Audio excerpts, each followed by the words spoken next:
Boycott Maldives is trending in every social media. It all began when on January 4, 2024, Prime Minister Narendra Modi social media post from Lakshadweep sparked a diplomatic firestorm with the Maldives. While the pictures showcased the scenic beauty of Lakshadweep, point to be noted is there was no mention of Maldives in the post, but triggered an unexpected reaction from three Maldivian ministers, Mariam Shawana, Malsa Sharif, and Abdullah Mazum Majid. The controversy escalated rapidly as the ministers, seemingly fueled by insecurity, unleashed a barrage of comments against India and Prime Minister Modi. Mariam Shawana went so far as to call PM Modi a puppet of Israel, while Mazum Majid resorted to hateful comments, stereotyping Indians and even sharing derogatory images. The situation spiraled into a social media conflict, with the hashtag Boycott Maldives gaining traction as Indian tourists began cancelling their bookings. Realizing the severity of the situation, the Maldivian Foreign Ministry swiftly distanced itself, stating that the minister's opinions were personal and did not reflect the government's stance. The government later suspended the three ministers, attempting damage control. However, this incident isn't just about a social media war or Maldives versus Lakshadweep. It's rooted in geopolitical tensions and, more importantly, in the complex relationship between India and Maldives. The Maldives, with a population of around 5 lakh and about 98% Muslim, non-Muslim foreigners are allowed to practice their religious belief only in private. The country heavily depends on tourism, constituting 28% of its GDP. India stands as the top contributor to Maldives tourism, with over 2 lakh Indian tourists visiting in 2023. Beyond tourism, India and the Maldives share a strategic alliance marked by military cooperation. India's military presence, including warships patrolling the Maldives' exclusive economic zone, has been a point of contention in Maldives politics. Despite India's assistance in areas like disaster response and counter-terrorism, some factions within the Maldives oppose the military presence, considering it a breach of sovereignty. President Mohammad Mizu, who came to power by leveraging the India out sentiments, exemplifies this political stance and ungratefulness of Maldivian. In essence, this social media controversy isn't merely a clash of words. It unveils deeper geopolitical fault lines and delicate balance between sovereignty and strategic partnership in the Indian Ocean region. Before diving into detailed analysis, let's see what India has done for Maldives. Mission Cactus 1988. In 1988, during Operation Cactus, India swiftly intervened to help the Maldives when a coup attempt threatened President Maumoon Abdul Gayoom's government. Indian forces, including paratroopers and naval units, cooperated with Maldivian authorities, demonstrating the strong strategic partnership between the two nations. 2004 Tsunami. Devastating Indian Ocean tsunami that struck on 26 December 2004.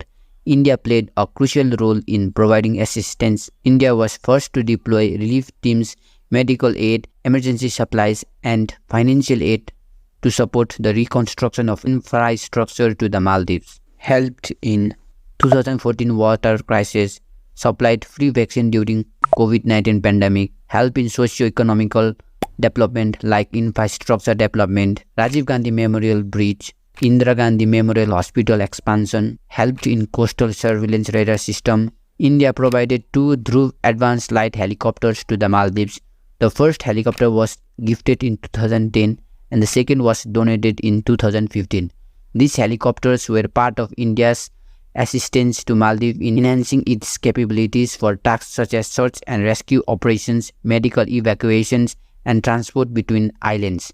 The donation of military and defense-related equipment. We should also know 70% defense training of Maldives is guided by India. Now let's dive into the history of Maldives. We share a similar history. Till 1965, Maldives was under British rule as India. After independence on 26 July 1965, the Maldives continued to be ruled by the Sultanate. However, the political structure underwent changes in 1968 when Ibrahim Nasir, the Prime Minister at the time, declared the Maldives a republic. Ibrahim Nasir then became the first president of the Maldives and held the position until 1978. Following Nasir's presidency, Maumoon Abdul Gayoom assumed power in 1978 and held the presidency for a remarkable 30 years until 2008, making him one of the longest-serving leaders in the world. His presidency ended with the country transitioning to a multi-party democracy, and Maldivian Democratic Party (MDP's) Mohammad Nasheed became the president in the first multi-party election held in 2008. Nasheed and his party MDP were pro-India like Gayam. A turn in the history of Maldives and first influence of China was witnessed in 2013 when a new party came to power, the Progressive Party of Maldives, or PPM. Abdullah Yamin Abdul Gayoom became new president. In 2016, the Maldives, led by President Yamin's government, offered to return to helicopter gifted by India. This signaled a shift in alliances as the Maldives distanced itself from India and moved closer to China. Under Yamin, Chinese companies were granted contracts for major infrastructure projects in the Maldives, aligning with China's Belt and Road Initiative. The closer economic ties between the Maldives and China, particularly through the Belt and Road Initiative (BRI) projects, raised concern about the debt dynamics. Critics argued that the financial assistance provided by China to the Maldives might lead to a debt trap, where the Maldives would struggle to repay the loans, potentially allowing China to exert greater influence and control over. This shift raised concern as it suggests a strategic move by China, knowing as a string of pearls, to establish influence through infrastructure projects in India neighboring country, a strategic move to surround India. But why China want Maldives? Due to two major reasons. China knows Maldives' geopolitical significance.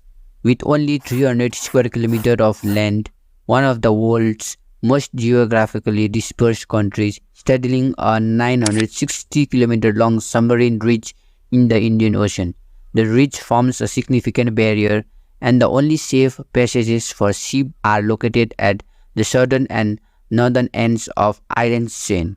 These passages are critical sea lane of communication for maritime trade flow between the Gulf of Eden and Gulf of Hormuz in West Asia and the Strait of Malacca in Southeast Asia. The Maldives position a toll gate in the Indian Ocean holds immense importance in facilitating global trade and energy flow. And number two, as Maldives lie in the heart of Indian Ocean, the one who have good relation with Maldives can have good control over military activities in Indian Ocean. Let's come back to history. In 2018, Ibrahim Mohamed Soleh from the Maldivian Democratic Party assumed the presidency.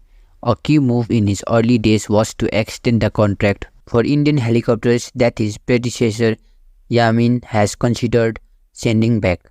This decision signaled a return to an India-first strategy, reaffirming the importance of bilateral ties between the Maldives and India. In 2021, India, represented by Dr. Jaishankar, signed an agreement with Maldives Defence Minister UTF Harbour Project to build a Coast Guard harbour and dockyard near Malé, the capital of Maldives. This project was part of the 2016 action plan between the two countries, aimed to strengthen defense cooperation and address mutual strategic and security interests in the Indian Ocean. However, local press in the Maldives, particularly the various publications, speculated that the project could be an Indian naval base, not just a harbour. Maldives Chief of Defence Forces Major General Abdullah Samal dismissed these claims, asserting that there were no plans for any foreign military base, whether permanent or temporary, in the Maldives. The Minister of Foreign Affairs in the Maldives declared Islamist news portal Terrorism and its founder Ahmed Azan publications were spreading fake news and running an India Out campaign that relies on Chinese propaganda to whip up anti-India sentiments in the Maldives. Those who were not supporting India Out campaign also became active after the fake news and started to chant India Out. In response to the India Out slogans, Ahmed Azan clarified that the campaign doesn't aim to expel Indians from the Maldives. Azan specified that the movement seeks the withdrawal of the Indian military from Maldives. An important thing to note is that Maldives is becoming a breeding ground for terrorists. ISIS has written an open letter to Maldivians encouraging terrorist attacks in India. one of 1500 Maldivians have some connection with terrorist organization. It was a result of 2004 tsunami when terrorist organization entered Maldives to aid Maldives with the motive to radicalize young Maldivian and recruit in their force, which became quite successful as in 26/11 attack, one of the terrorists was identified as Maldivian citizen. Such Maldivian involvement in terrorist attack in India have been reported in past years. Indian government need to work on counter-terrorism as no progress is yet marked. Many attacks on Indian officials is reported during this Indian out campaign. Elections were held in 2023. PPM party formed an alliance with PNC party to be in power. As Yemen couldn't fight election because of corruption charges, a coalition candidate, Mohammad Midju of People's National Congress, was made president. Yemen spearheaded the India Out campaign, which was successful because of which Midju became president. But after becoming president, Midju has stopped listening to Yemen and have kicked Yemen's out. After Midju became president, he did two things.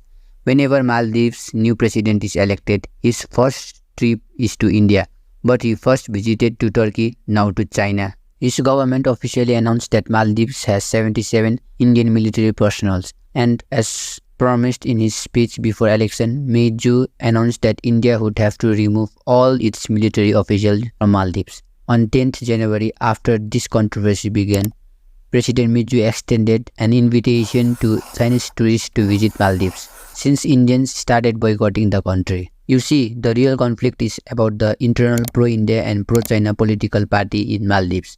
The Maldivian high-profile leader commented on tweets of PM Modi to come in limelight and to showcase their stance on global in favor of China and to build strongholds in Maldivian politics against Yemen's new party, PNF, People's National Front, is the region of Maldives and Lakshadweep controversy. But I believe this controversy will boost India tourism as 3,400% rise in the search of Lakshadweep. And guess what? Lakshadweep isn't a sudden revelation.